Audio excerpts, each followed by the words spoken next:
Hey, what's up, guys? Tuki here, back again with another episode of my Toronto Blue Jays franchise mode series right here on MLB The Show 18. And today, we look to finish up the rest of the regular season. Of course, right now, it's the All-Star break. We stand at 60-38 on the year. The top team in the AL East, although the Red Sox are right there, and they have 2 games in hand, so how much longer will that last for? I have no idea. But for now, I'm feeling pretty good about our squad. And of course, in the last episode, we made a couple of moves, not only bolstering the starting rotation, acquiring Jamison Taillon and Alex Wood, which there really didn't seem to be too many disagreements about that. And I mean, our rotation is looking a hell of a lot better now, but also the one move that was contested a little bit, that being the addition of Fernando Tatis Jr. Now, here's the thing. You have every right to question my decision-making because I am also questioning my decision-making. There were positives and negatives to acquiring Fernando Tatis Jr. in the first place. Of course, when you look at who we gave up, that was the Tulowitzki deal. And when you look at what Tulo has done, for us in the past 2 seasons since we've started this, last season, really solid. I mean, a 280 average, 19 home runs, 64 RBIs, and was our best player in the postseason. This year, already up to 19 home runs, so we lost a little bit of power by trading him, but of course, he's 34, and he is regressing in most aspects aside from power. He's starting to find a little bit of power at the end of his career, which is kind of weird, but hey, it is what it is. I mean, granted, he was capable of hitting 20 home runs on multiple occasions in his career, but you get the point. And the bottom line is, with this move, I'm not sure if it was the right decision. We have Richard Urena, we have Bo Bichette. Was Tatis Jr. needed? And that is a very good question considering, and I'm sorry, I'm watching the World Cup and Switzerland just scored on Serbia. Wow. Shaqiri, please come to Liverpool if you're going to score goals like that. Anyway, it's the last game of the day. It's almost over. I won't be distracted soon, I promise. With this move, again, I'm not sure if it was necessary, but there are positives to it. The fact that we now have Tatis, Bichette, Urena, and Vlad Jr. That could be our infield. We could move Vlad Jr. over to first, play Urena at third, Bichette at short, and Tatis Jr. at second. That gives us a lot of options infield-wise moving forward. I mean, Matt Duffy isn't a long-term solution. We really didn't have anybody at second. I mean, LeMahieu, he's only going to be around for a couple more years before we look to move him out as he declines. And Justin Smoke at 32 is already declining. So it does provide us some options in the future. But whether or not it was the right move to select him over, say, a shortstop that had a little bit more speed, which, even if we did, he would have been the only speed option we had on the team. We don't have anybody that can steal on a consistent basis, at the very least. Whether or not it was smart to go after him as opposed to a power hitter like Paul DeJong, certainly questionable, but I'll admit to have been won over by the potential, the overall, the age, and the fact that he is batting .293. He hasn't played every game for the Padres this year, but still, he's looking really good. So I don't know. Is this the right choice? Was it the right choice to acquire him? Time will tell. I think it's a bit too early to say for sure, but that is one of those moves, absolutely, that you will be able to look back on and say, that's where he screwed up. If he didn't, if I don't reach that goal of winning the World Series in the next year and a half, that's one of those moves where you could say, hey, maybe if he got Paul DeJong, he wouldn't have lost in the ALCS and might have gone to the World Series and won it. So that's certainly a move to remember and to keep in the back of your mind as we move forward here. Now, let's get this show on the road. 3 games against Tampa as the AL wins the All-Star game. Pardinho's still out for a month or 2. That is fine. And Michael Fulmer has been moved to the Yankees for Justice Sheffield and Esteban Florial. It's a pretty big move there. And a little bit scary for me that the Yankees are also bolstering their rotation. We've taken 2 out of 3 so far. Whit Merrifield moved to Arizona for Pavin Smith and TJ Zeuch. Whit Merrifield, welcome to Arizona, as we at least took 2 out of 3 against Tampa. That's not a bad way to start. As far as any other moves that might be made here, I'm honestly not sure that there are any to make.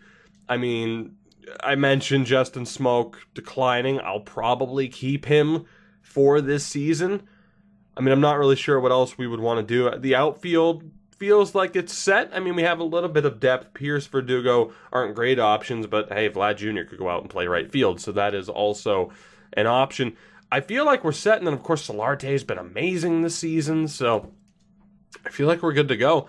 It's just a matter of waiting now. Justin Smoak is the only guy I would consider trading, and I'm not even sure who I would move him for. And I mean, if we move him out, then we really have no power on this team. So I think he'll stay. We might have to look at moving him, but hey, Josh Donaldson's on the DL. What a surprise. You know, like I said, there have already been those moves. The Tatis move is one similar to the Donaldson move, where we let go of some decent players. I mean, we let go of Josh Donaldson. We got some compensation for him rather than bringing him back and potentially being stuck. Was that the right move? Should we have risked trying to re-sign him and then trading him? I'm not sure.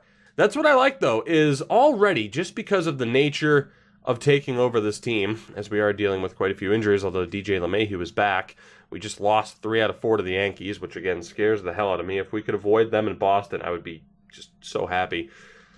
That is the nature of this challenge, though, where we've had to make moves early on that may or may not work out. The Brewers are offering us, yeah, we're going to trade Jameson Taillon right now for Shaw and Arcia. Absolutely not. We won that first game against Boston, though. Let's go beyond the deadline. We split those 2 games against the Red Sox. It's not bad.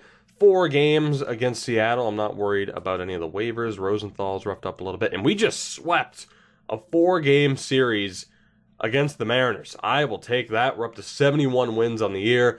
We do have to play the Yankees again, though, for another 3 games. They're looking for win number 60 on the season. Will they get it in game 1? Yes, they will. We do take 2 out of 3, though.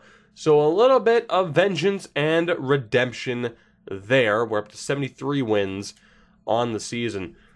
Point being, though, just to recap all that, I'm happy that we've already had multiple moves where you could look back and say, right decision, wrong decision, by the time we see how this all plays out. But right now, we are on track, of course, to reach the postseason. Whether or not we get to a league pennant in the next 2 years, time will tell. Standings-wise, we're still a game and a half up on the Red Sox. The Yankees are 12 games back. So it is pretty much a 2-horse race at this point in time.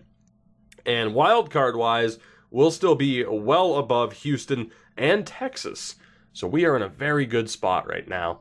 And let's see what happens moving forward. Again, we have DJ LeMahieu back, which is huge. Verdugo is actually playing center, and Tatis is not in full time. So that's another controversial thing, but I did mention how I wanted to give Solarte a chance to stay in the lineup with how well he is doing. So we at least have Tatis Jr. there as an option in case anything happens. The team might not be the best on paper, but they are gelling quite well. I mean, Jesus, Verdugo's hitting .303 so far through 99 at-bats. There's something about this team. They're clicking right now. Whether or not that can continue over the next month and a half, time will tell. 3 more games against Baltimore. We have already won the series. Can we get the sweep? No, we cannot. But we're on a good run of form here through the beginning of August. 2 games against Washington, and we split those, so we're at least not losing any series so far. 3 games against the White Sox. They're on 52 wins this season. Let's see how this goes. We lose game 1, and we lose the series. So there we go. I kind of jinxed it. And Louis Bichette is out for a month or 2 with a broken hand. So we drop a series for the first time this month. I probably jinxed it, admittedly. 3 games against the 51-win Rays, and we take all 3 games. Beautiful. And this is going to be a very, very, very big series. 3 games against the Red Sox. We have 3 games against them now and 3 games against them towards the end of September. These are games we really can't afford to lose if we want to get that separation. So let's see what happens as we drop game 1. And Biagini is out for a week or 2. It's a little bit rough. And 2 out of 3 again, man. The Red Sox give us so much trouble. 3 games against Tampa. We just swept them the week ago. Split the first 2 games. Louis Bichette's going to be out for a bit. And we at least take 2 out of 3 against Tampa. 2 games against Detroit to end the month of August. We won the first 2. Can we win the final one? No, we cannot. So 2 out of 3 against Detroit. We're up to 85-52 as of September 2nd, 2019. What are the standings looking like? That is my question. We are 3 games up. 3 games directly up on the Red Sox. They no longer have games at hand. So we're looking okay. On 85 wins, and well ahead, 9 games up on Texas if we were to fall back to a wild card spot. So I'm feeling good about our chances here. And just taking a look, there's only one team that has a better record, and it's the LA Dodgers, and they are just running away with it right now. So we are the second best team in baseball as of the beginning of September, which, hey, as far as I'm concerned, we are right on track to where we want to be. Jameson Taillon's still killing it. Aaron Sanchez is doing pretty well. Alex Wood's doing very well. Lamet's okay, all things considered, for what a high-risk pickup he was. A 3.56 ERA and a 12-7 record. I'm cool, and I'm all right with that. And Henderson Alvarez is also doing very well. So this rotation, not bad. Michael Givens is in as the long reliever right now, obviously due to the injury to Biagini. Danny Barnes was called up. He's done very well, but very limited time. Let's take a look. Givens is still killing it. And Rivero has started to find his form, down to a 1.38 whip through 40 innings of work. Doolittle at a 1.45. So all things considered, we're looking good. Brad Hand as well. Just killing it. Oh my God. 48 saves? That's not bad. That's not bad. He's on a better pace than I thought he was. He probably didn't deserve that reaction. But still, I'm digging it. 48 saves for someone who did not start the season as our closer. I'm feeling good about it. He's still a ways away from, breaking any kind of single season record, of course. But I am good with it. 1 up on Alex Claudio. And for the record, Roberto Osuna ended up in Anaheim. He ended up on the Angels. So funny how that works. He's been dealt twice, or he signed as a free agent. I didn't see him as a free agent though. So he's been dealt twice already. He's on 45 saves this season, so no doubt that he's a great player. But I still stand by my decision to deal him and move him out. 3 games here against Oakland. Let's continue on. We lose the first, and the Buffalo Bison have won their division. They're going to the postseason. 84 wins for our AAA ball club. And the Fisher Cats, the New Hampshire Fisher Cats, did not make the playoffs. So we'll see the result of that. We took 2 out of 3 against Oakland. Not bad. How's the AAA team doing? They lost the first game to Indianapolis. All right, so let's hope the Bison can keep turning it around. Whenever I think of the Buffalo Bison, I think of Grady Sizemore, and I don't know why. Just, it's weird. I don't know why. All right. 3 games here against the Yankees. What can we do? Random fact number 1 of the day. As the Bison win that matchup, good stuff, although we did lose 3 straight to the Yankees, so that's also not ideal. They're taking on the Durham Bulls in the next round. 3 games against the Angels, and we are on a losing streak. 6 straight losses. Have the Red Sox passed us? They have not, but the lead is down to 2 games, and the Yankees are surging. So 87 wins, tied now for the second best record in baseball with the Cubs. We're in a tad bit of trouble, just a little bit. And it's mainly due to Aaron Sanchez flopping down to an 81 overall. Not sure why. Of all the times to be like, I'm not getting paid enough. Really? This is going to be the time that you pull that shit? When we need you the most and we're heading towards the postseason? Come on, man. AAA-wise, the season could be over here. Season could be over. We lose game 1 to Minnesota. We lose game 2. Jesus. And we finally snapped that losing streak. It's a decisive game 5 for the Bison. Can they get the win? No, they cannot. So they fight back from 2-0 down to force that game 5, but the Durham Bulls will get the victory in that series. And let's see. I was going to say another 2 games against Tampa. I didn't even notice it was game 1. It's fine. I'm a little bit off my game today. I can tell. 15-1. Holy hell, what is happening and why? We're on just a terrible slide right now, and we just got our teeth kicked in by Tampa 2 games in a row. And now we have to play Boston. What are the standings? Oh my God. Right, well, we may just very well throw away a division title, so that's good. That's nice to know. Why are we struggling to this extent? Because it's a tad bit ridiculous. We have some of our September call-ups, and that's all well and good.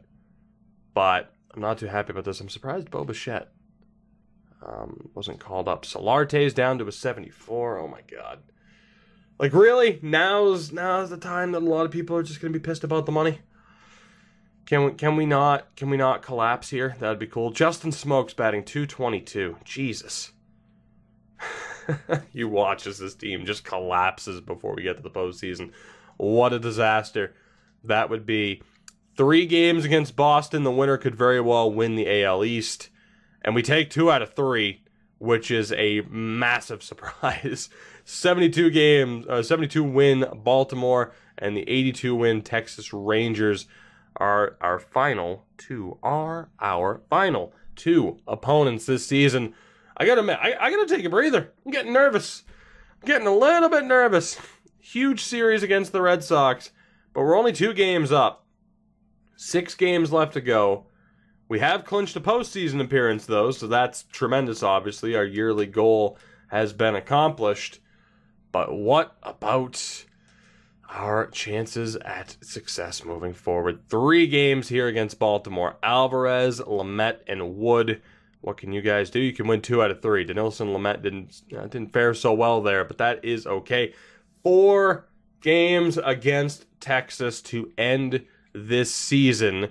We're still just 2 games up on the Red Sox, who have also clinched a playoff spot. So it's pretty much a guarantee. The top wildcard team will either be us or Boston. It depends, of course, on who wins the division. And the Yankees are on pace right now to make it as well, which is insane. That is a ridiculous comeback on their part. Let's see here. There's really nothing we can do other than just sim these 4 games, so let's do it. Game 1 against Texas is a 5-1 loss. Game 2 is an 8-1 loss. Oh boy, the Red Sox are 1 game back. They are 1 game back. Game 3 is a 5-3 win. Will that clinch it? It will not. We could.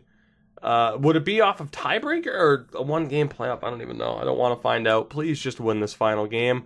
I'm begging you. Oh my god, we're going to a 1-game playoff with the Red Sox for the AL East title.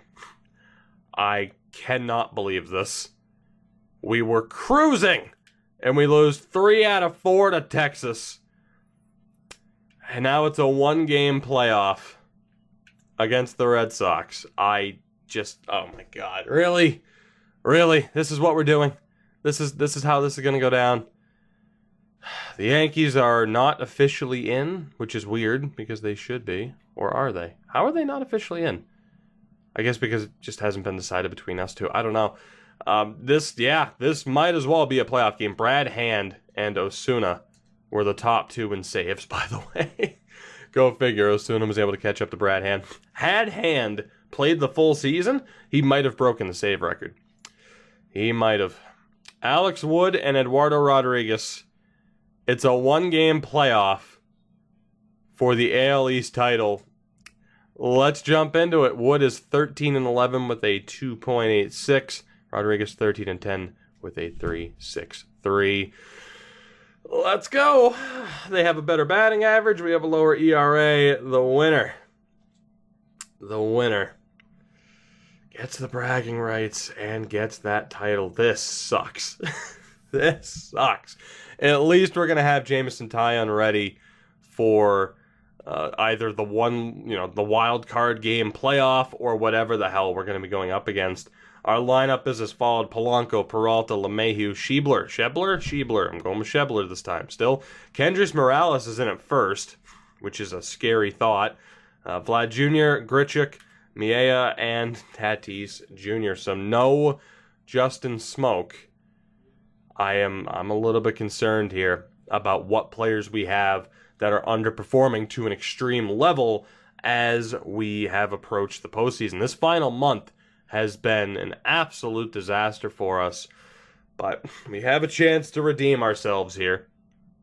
And go figure, it's not as if teams of mine in any game that I play haven't exactly been susceptible to final month collapses. So I can't say that I'm all that surprised, but let's do this. We have a chance to finally get one up on the Red Sox. Whether or not we can do that, let's find out. And again, I like going through fast forward. Quick manage, I have had nothing but terrible luck, and I lose the game 9 times out of 10 for some reason. Fast forward's the way to go. I'll jump into quick manage if it is a situational reason, but for the most part, I just stay in fast forward. Gregory Polanco leading off. He pops out. David Peralta with a solo shot. So there we go. That is a very good way to start. David Peralta, thank you very much. DJ LeMahieu with a 1-out single. Shebler strikes out. And Kendrys Morales, 2-out single. Vlad Jr., 2 outs, 2 on. He flies out. But we get to Rodriguez early with that solo shot. Xander Bogaerts leading off against Alex Wood. He strikes out. Dustin Pedroia hitting .325 this season. He strikes out. And Mookie Betts strikes out as well. What a start that was for Alex Wood. Randall, good old Randall. What can you do leading off? You can strike out. Miea, what can you do? A 1-out single. Fernando Tatis Jr. grounds out into a fielder's choice. And Gregory Polanco with 2 outs walks. Another 2-on, 2-out situation, this time for David Peralta. And he flies out. Unfortunate. Justin Bour playing first here for the Red Sox. He leads off with a ground out. Rafael Devers strikes out. And JBJ strikes out as well. Alex Wood is off to an amazing start thus far. DJ LeMahieu leads off the top of the third with a single. He's probably one of our better steal threats, as sad as that is. Shebler, I don't know. Tell me for sure. I should have looked it up. I was supposed to look it up too, and I forgot to. Speaking of speed, I'm not going to tell him to steal, but it might be the right way to go. Morales with 1 out. Fielder's choice. Vlad Jr. Again, 2 on, 2 out. Randall flies out. That's unfortunate. JT Realmuto leads off. He's walked. Rusney Castillo, fielder's choice. Westbrook in left. Grounds out into a double play. Alex Wood is dealing so far. Through 3 innings, no hits allowed. Francisco Miea, what can you do? You ground out. Tatis singles. Polanco flies out. Peralta with a 2-out RBI double. Tatis comes all the way home from first. And David Peralta putting this team on his back early. We're up 2-0. 8 hits to 0, by the way. 2 outs here in the top of the fourth. LeMahieu strikes out. To the bottom of the fourth we go. Xander Bogaerts strikes out. Pedroia grounds out. Mookie Betts flies out. Alex Wood is dominating right now. Scott Shebbies, he walks. Morales grounds out into a fielder's choice. Guerrero pops out. And Grichuk strikes out. So the offense kind of disappeared there for that half inning. Justin Bour leads off. He flies out. Devers grounds out. JBJ flies out. Alex Wood, you are my hero. Miea grounds out. Tatis grounds out. Polanco with a 2-out single. Peralta. And that'll do it, by the way, for Rodriguez. Sammy Guillen is brought on. He'll face Peralta here. 1 on, 2 outs, and he strikes him out. Realmuto leads off the bottom of the 6th with a flyout. Castillo strikes out. Westbrook lines out. Oh my God, to the top of the 7th we go. LeMahieu with a leadoff single. Shebler walks 2 on, no out for Kendrys Morales. He grounds out, but both runners advance. 2 runners in scoring position, 1 out for Vlad Jr. He walks. Bases loaded for Randall Grichuk. What can he do? He grounds out into a fielder's choice. No run scores. Miea, bases loaded, 2 outs, and it's a 2 RBI double. The third runner, though, is tagged out at home, actually, for that matter. So we do get 2 runs on the play, 4-0. I will take it. Alex Wood, look at the amount of energy he still has, too. He is fucking dealing in this game. Bogaerts leads off. He grounds out. Pedroia grounds out. Mookie Betts flies out. Oh, my God. What an effort. Tatis leads off. He grounds out. Polanco strikes out. Peralta walks. LeMahieu up with 2 outs. He flies out. To the bottom of the 8th we go. Alex Wood still on. It's Justin Bour leading off with a single, so they get their first hit of the game in the bottom of the 8th. That is ridiculous. Devers strikes out. JBJ strikes out. Real Muto single, so 2 on, 2 out for Castillo. He will fly out. So 2 hits that inning. 2 hits that inning for the Red Sox. But still, 11 hits to 2, 4-0 on the board here in the top of the ninth. Schebler pops out. Morales grounds out. Vlad Jr. flies out. So Guillen was able to shut us down, but it was too little too late. Westbrook leads off the bottom of the ninth with a strikeout. Bogarts walks. Pedroia with a single. Now it's runners at the corner with 1 out. Mookie Betts grounds out into a fielder's choice. Justin Bour is up. 2 on. Runners at the corners with 2 outs. And we will see if Alex Wood can seal the deal. Let's do this. We're treating this as a playoff game because this very well could be a postseason matchup for the 2nd year running. Bour chopper in front of the plate, and Alex Wood shuts out the Red Sox at Fenway to give the Toronto Blue Jays the AL East Division title. We somehow collapsed to an extreme extent in September, but we survived the 1-game playoff with the Red Sox. We have won the division, which is crazy to me because I didn't think we were going to be able to close that gap with both Boston and New York to be able to do so. Alex Wood, 3 hits allowed, the complete game shutout. What an effort from him. That is the type of performance that we had been missing last season. 9 innings pitched, 10 strikeouts, only 2 walks. An amazing game for him. And David Peralta pretty much led the way. Miella, though, with 2 RBI as well. A great game for those 3 players. And a great game. A much-needed win for this team. A great game for this team, but a much-needed win. More importantly. So, again, we have sealed the division title. Wildcard-wise, it's guaranteed. Boston and New York have both made it. Cleveland took the AL Central, and the Angels took the AL West. Over in the NL, the Braves win the division.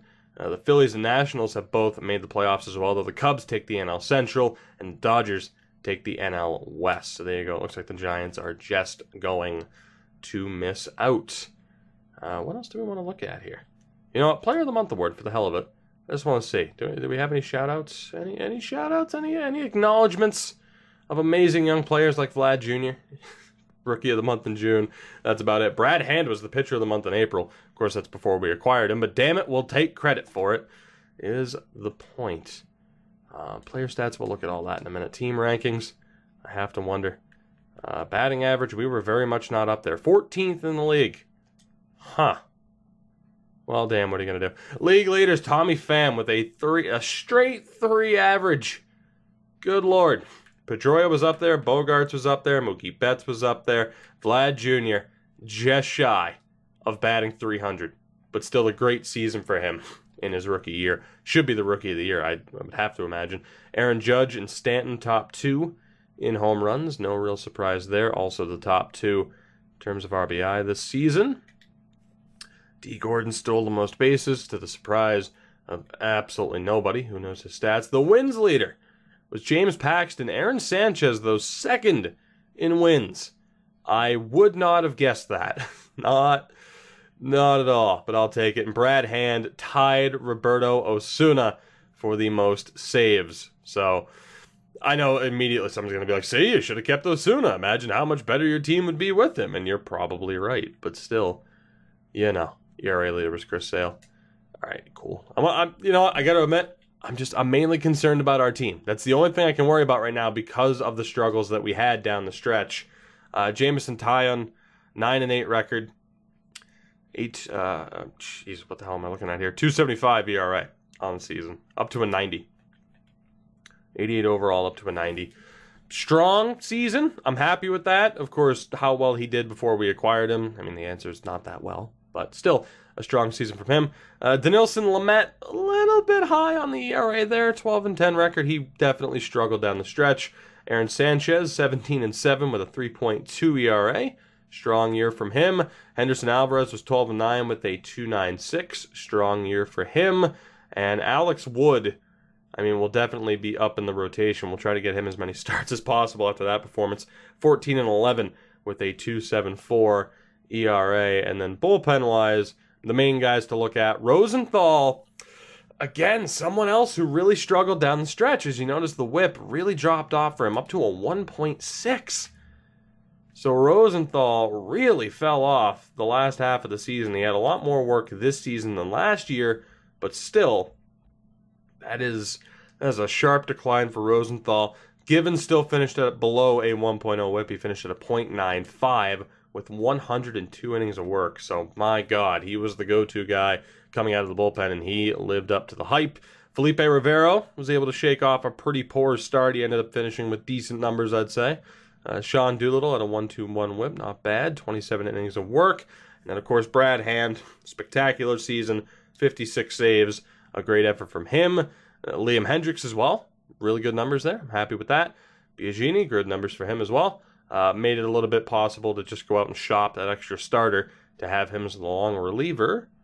So overall, I mean, there are some concerns with this pitching staff. Some people, some players obviously declined post All-Star break. And really, I can't help but think it was just an absolutely miserable September that heavily affected some of these numbers. But overall, I still feel like we're in a good spot heading into the postseason. Matt Duffy finishes with 15 home runs, 84 RBIs, and a 287 average.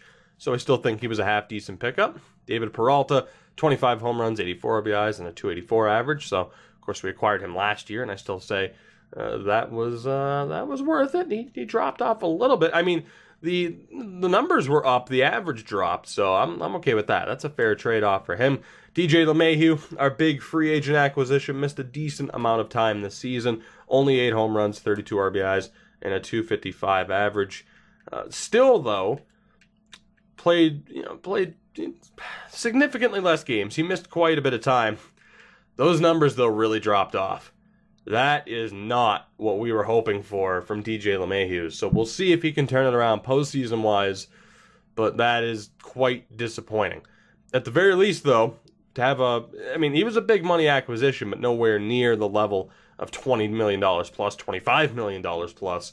So overall, I am okay with him underperforming because, say we decided to move him out, that is a very movable contract.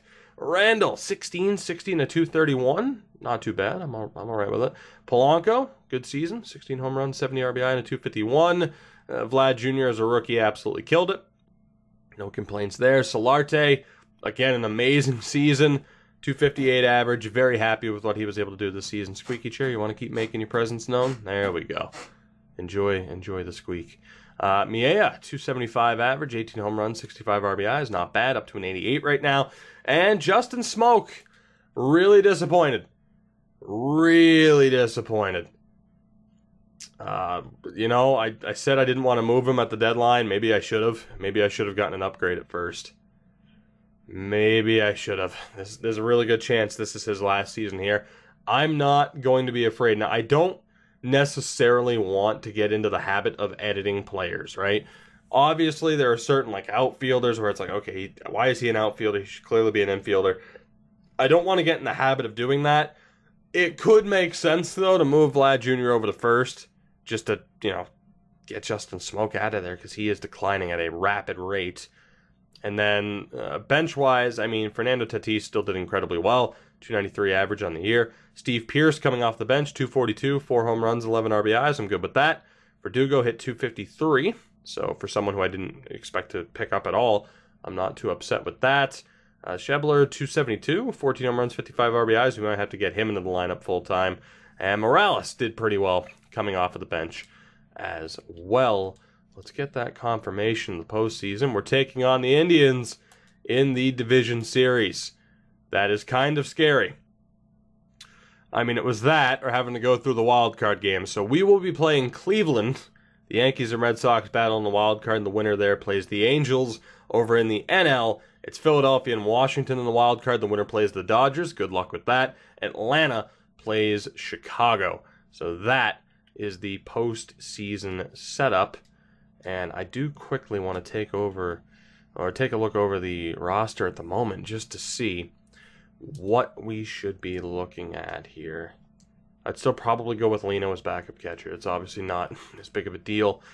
At first, though, again, I'm super worried about Justin Smoke. But I just want to make sure the game didn't send anybody down that could be incredibly useful to us. Bichette's up to a 77 right now. That has to be morale-wise, right? No, he's a legitimate 77. Wow. Well, you know, again, we talked about it at the start of the episode. Maybe Fernando Tatis Jr. wasn't the guy to get. Especially when Bichette's looking that good already. He cannot be on the playoff roster, though, however. Neither can Urena.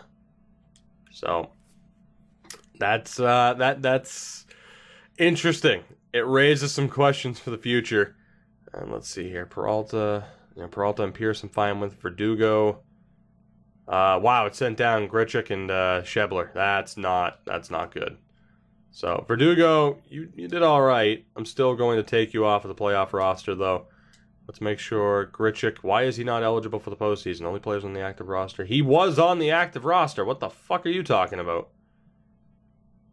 Okay, well, he was on the active roster all season, and he was on the team on September 1st, but I clearly missed something.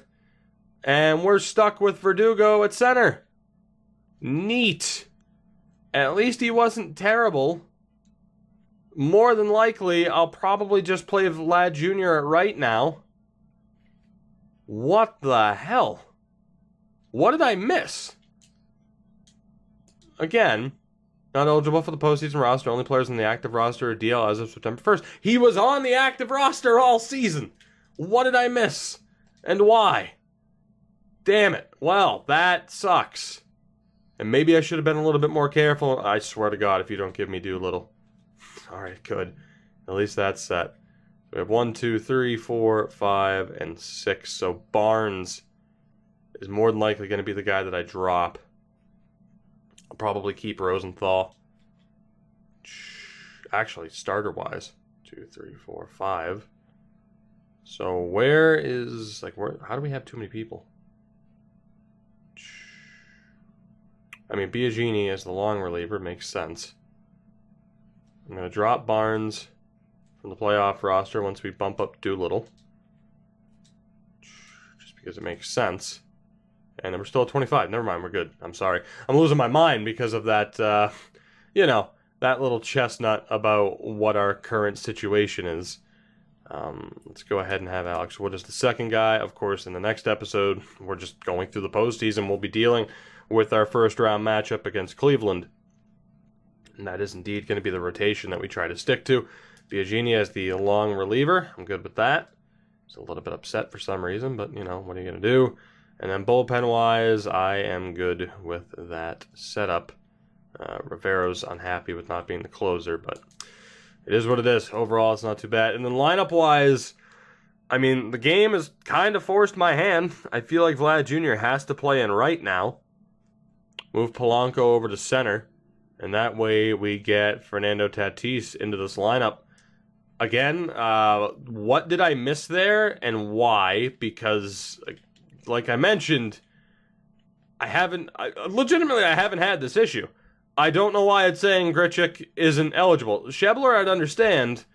Grichuk was on this roster September 1st.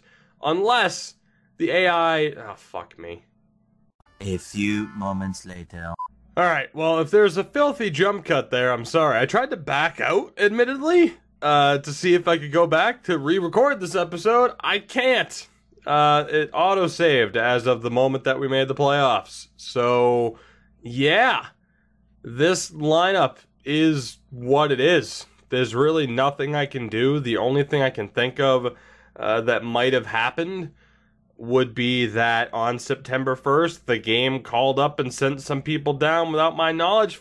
Explain to me what I did wrong, because I honestly don't know, because I've never had this issue before where someone who was on the main roster all season long, and you know what? That's exactly what happened, because there's no reason why Randall would have 31 at-bats at the AAA level. So, absolutely, on September 1st, this game sent him down to AAA. or right around that time, and now he's not eligible, and we have to go with potentially Alex Verdugo at center. I tried to, rectify this situation and tried to drop Steve Pearce and set up the rosters. I would have set it up. Didn't save me. So I can't help but think that in the future, I'm going to have to be a tad bit more careful, and around the beginning of September, I'm going to have to make sure that I handle the September call-ups, because the auto deal, the auto roster management for call-ups and send-downs, mainly for the sake of our prospects in AA and AAA ball, that's going to completely come back to haunt me and bite me in the ass, which is clearly what it did. So, yeah, lesson learned. Hopefully, it doesn't cost us a goddamn championship. So, I ask you, again, as we have, I don't even know, who can I call up, if anybody, to make up for the lack of that extra spot? I don't think I can, so we're going to have one fewer bench player than I would prefer. Let me know what you think then. If we're committed to this, do I just play Verdugo at center, or do I commit to playing Vlad Jr. or potentially Solarte in the outfield as opposed to Verdugo, and that way Tatis moves into the infield? Let me know what you think. This has been an interesting episode, because I've gone from somewhat confident to not confident, back to somewhat confident thanks to Alex Wood, and now I'm very much concerned about the chances of success heading into the postseason, where again, we are playing Cleveland in the next episode. So that'll do it for this one. I'm looking forward to the comments telling me how I should have seen this coming, which I probably should have. But yeah, I'm now quite concerned. Let me know what you think our chances are in the postseason. Again, next episode, we play Cleveland. Will it be a short series? Maybe. I don't know. But that I am so off-put by all of that, and if anything, slightly angry. So I'm going to end this one. You know the normal deal. Support the video, support the channel. I thank you for it. Wow. I am not a happy person.